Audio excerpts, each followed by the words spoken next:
Hello everybody, it's Arcum Dagsson, and I'm going to try to get this all into one video, so I'm going to talk really fast for this first part.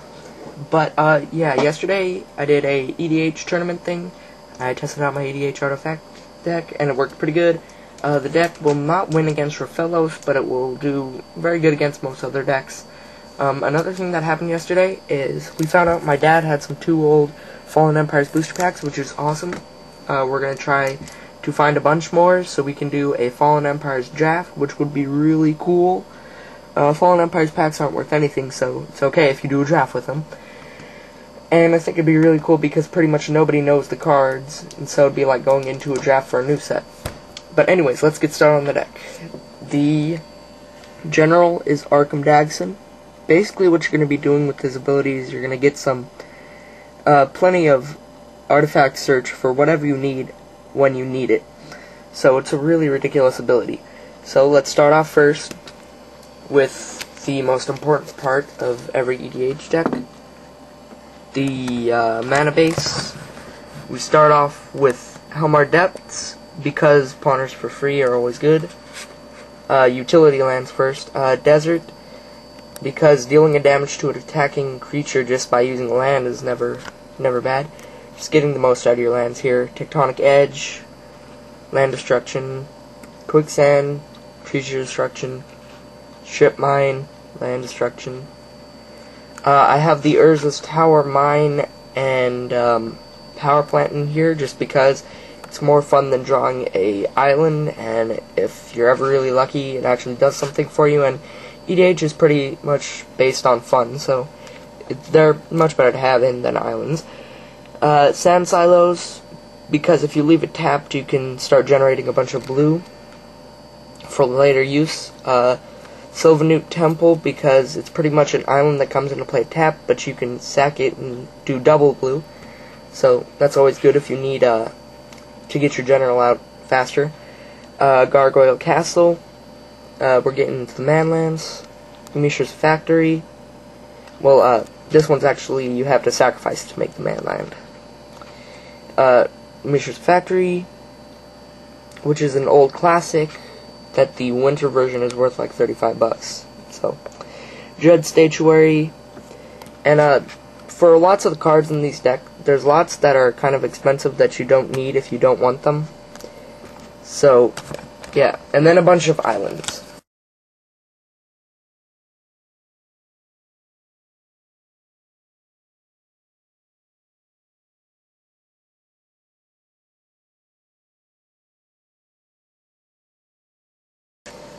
And now, we'll get into the artifacts that you'll kind of search up with Arcum Dagsson's ability. First off, Nuisance Engine, because of the fact that his Arcum Dagsson's ability never says it has to be non-token.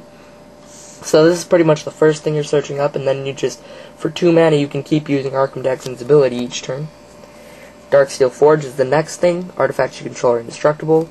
That really helps. I mean, having a bunch of 0/1 indestructibles are always good. And a Veneral's Disc. It comes into play tapped, 1 mana, destroy all creatures, enchantments, and artifacts, including the Veneral's Disc itself. Now, one problem we had at the tournament was people were debating whether the ability is saying that you have to sacrifice a Veneral's Disc, or if it's saying destroy a Veneral's Disc. And we couldn't find any rules, so we just decided to go by the rules on the card that says, destroy all creatures, enchantments, and artifacts, including the Veneral's Disc itself. So what it's basically saying, destroy all creatures, destroy all enchantments, destroy all artifacts, destroy a Veneral's Disc. So with this ability, having Darksteel Forge out, the Veneral's Disc won't even die, so you can keep recurring it each turn. Then we have Salvaging Station. It's nice. You get 1 or less cost artifacts back from your graveyard into play.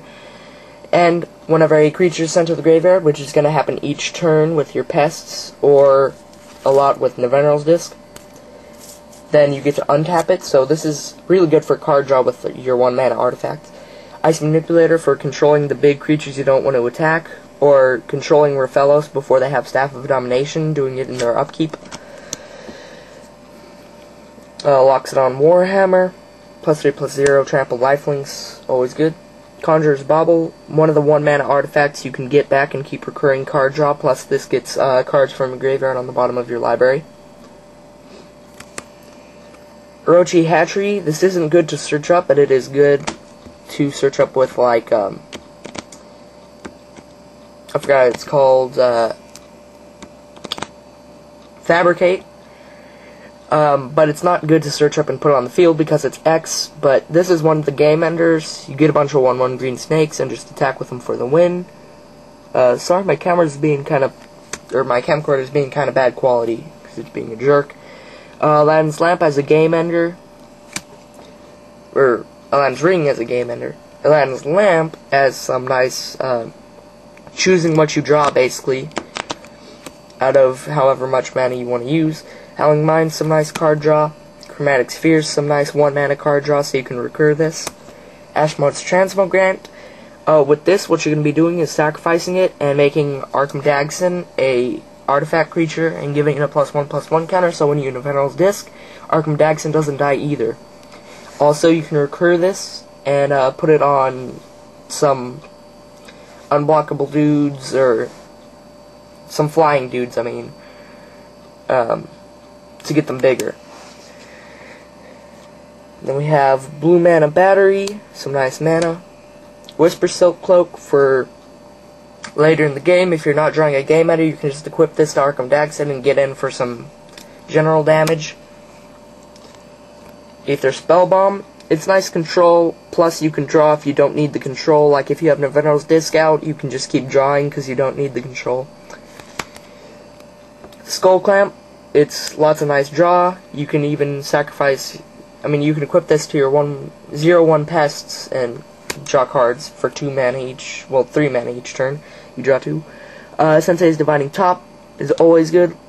It's got Ponders for free, well, Ponders for 1 mana. Plus, you can draw and put him on top if you need. And onto the mana artifacts. Mana Vaults, tap for 3, pay 4 to untap it. If you don't, you lose a life.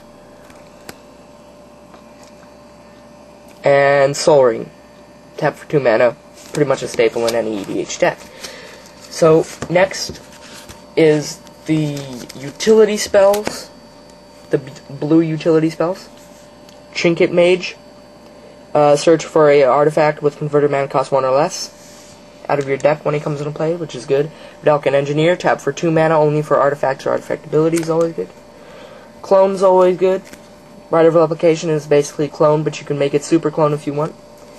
Copy Artifact is clone for artifacts. They don't even have to be artifact creatures, so you can clone like Aladdin's Ring for more game ending, or any artifact to help game end, for that matter. Fabricate, some nice artifact searching for Platinum Angel that you'll see later on.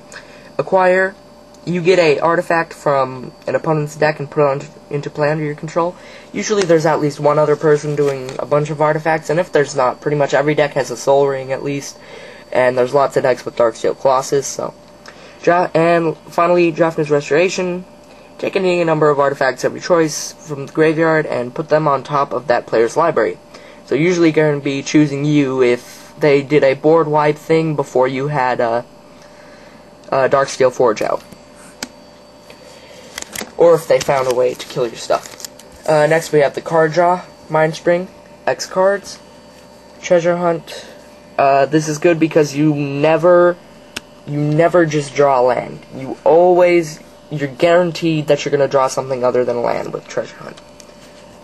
Ponder, Ristic Study, Brainstorm, the best card draw ever made. Well, in some people's opinion. Not in my opinion. In my opinion, I don't know yet. Divination.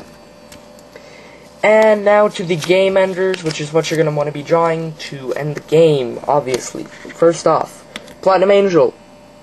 Pretty much indestructible Platinum Angel. What are they going to do about it? Nothing. Except return it to your hand, but then you'll just play it next turn, or remove it from the game, which would suck, but you've got other game enders. Pentavis. He's a 5/5, and you can sacrifice remove a +1/+1 counter, make a little 1/1 flying dude, and you can sacrifice the 1/1 flying dude to put a +1/+1 counter on him.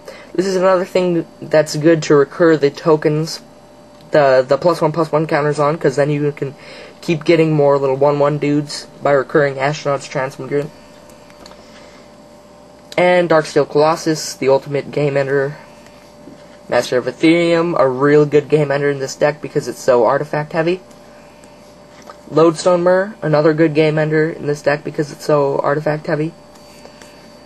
Animate Artifact, it retains its abilities, so you can equip this to Darksteel Forge and it'll be a 9/9 that makes all your artifacts indestructible, so that'll be insane. You could do it to Aladdin's Ring or anything also. Or Aladdin's Lamp for a 10/10. Broodstar. Affinity for artifacts. Flying. Power and toughness equal to the number of artifacts you control. So this dude's just going to be a big game ender. And that is my artifact deck. That went really good, and that's all I'm going to be talking about this week. And